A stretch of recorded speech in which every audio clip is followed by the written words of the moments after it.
Take crop planning to a whole new level with weather guidance like no other. weathertrends360's year-ahead forecasting is designed to eliminate many of the surprises and headaches that Mother Nature brings to farmers and ranchers. And RFD-TV viewers can access this information right here every Thursday. Let's send it over to meteorologist Tim Ross. Thank you, John. It's my privilege to introduce Mr. Bill Kirk. He is the original Captain Kirk as far as we're concerned in the weather business. He's the CEO and founder of Weather Trends International in Bethlehem, Pennsylvania. Bill, glad to have you on the show today. Hey, Tim, happy to be here. Okay, so we do 6 to 10 day forecasts here. We think we're really something when we nail it. How do you do what you're doing? You've got the weather trends for the whole winter all lined up for us.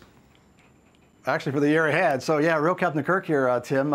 Like you as a meteorologist, what we do is a little different. We're going to go to our big screen here and talk about our winter outlook. Now, this was made a year ahead. We'll talk about that here in the end, how we do that. But in a pretty cool studio here in Bethlehem, Pennsylvania. If it looks like a Star Trek set, it kind of is.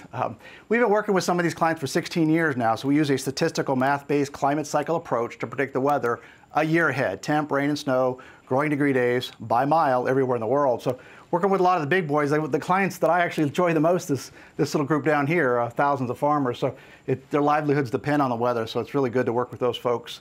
We'll talk about the statistics and climate cycles that go into this year-ahead forecast, but this is the easy forecast, the winter outlook, if you will, the temperature map. So this is showing kind of a dueling jet stream, your polar jet stream, and a typical kind of a central weak El Nino-based polar subtropical jet stream. So way below normal temperatures here, much colder than last year.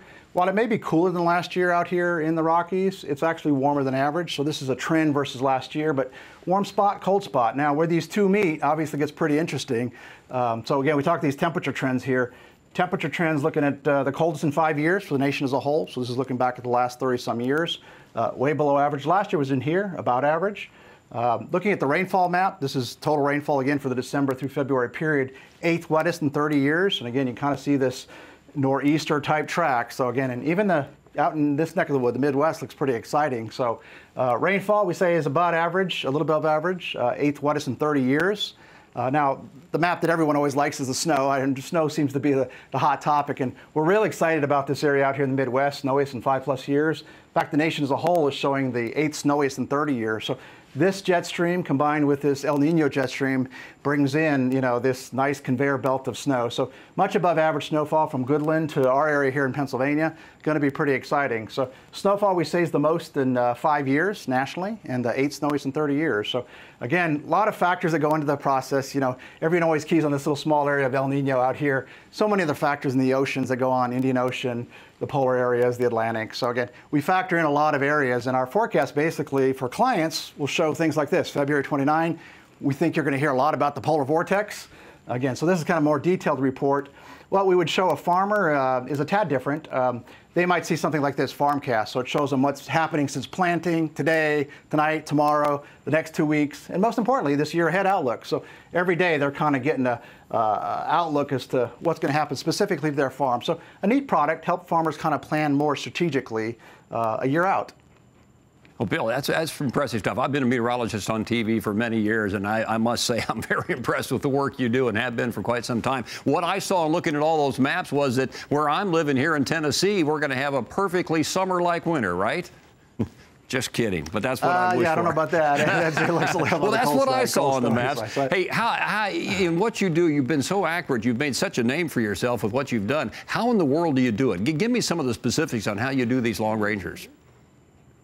See, you're old enough to remember this guy. I say General Schwarzkopf. I worked with him in the Air Force many moons ago, some 30 years ago. If you're under 35, you have no clue who he is, so I know you know who he is.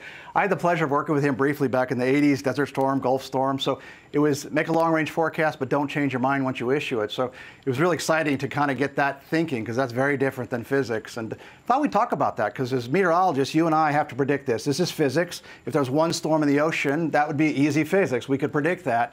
The reality in our world, though, is we've got millions of drops at the surface, aloft. Trying to predict all that chaos is really chaos. So this is not what we do. What we try to do is it's trillions and trillions, big data. Weather data is a lot of big data. Trillions of metrics, millions of lines of code, lots of statistics, lots of computers. So it's very complicated in the sense to predict this everywhere on Earth, every mile. The thing we like to look at is statistics. So this is just a March example. in this particular case, when it's way above average temperatures March this year, what do you think happens next year? Well, in this particular city, there's a 91% chance of next year's cold, and there's a 94% chance of next year snowy in March. So, and that's exactly what happened. So again, statistics can be real valuable and kind of set the framework for our year ahead forecast. We do that.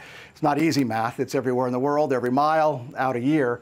The things that we've all heard of, El Nino, La Nina, but there's so many more cycles that are being overlooked that, we look at about 24 of them everywhere in the world, what the sun's doing. So there's a lot of things going on in the world right now that are telling us how cold this winter is going to be. So the question is, how accurate is that? This is showing the U.S. temperature accuracy, about 88% on temperatures, 75% on precip. These are year ahead forecasts. So we validated everywhere in the world. Say, Bill, that's easy, but what about Nashville? So right there in Nashville, 87% accuracy here the last year in Nashville, and precip about 77%. So it's pretty good, typically in that 80% range. And then a lot of times folks have seen this NOAA product, so what NOAA is saying a year ahead versus, or month ahead versus what we're saying a year ahead, we still beat them 83% of the time. So again, what we're saying for a year from now versus what they're going to say a week from now, this typically statistics were a little more accurate. So again, it's pretty cool technology, what we're trying to accomplish here. And again, the goal is to help farmers be a little proactive versus reactive. Now, Bill, it is impressive stuff. We appreciate you being on with us. We'll look forward to your report every Thursday at this hour. That's Bill Kirk. He's president, CEO, and founder of Weather Trends International, Bethlehem, Pennsylvania, long-range forecaster extraordinaire.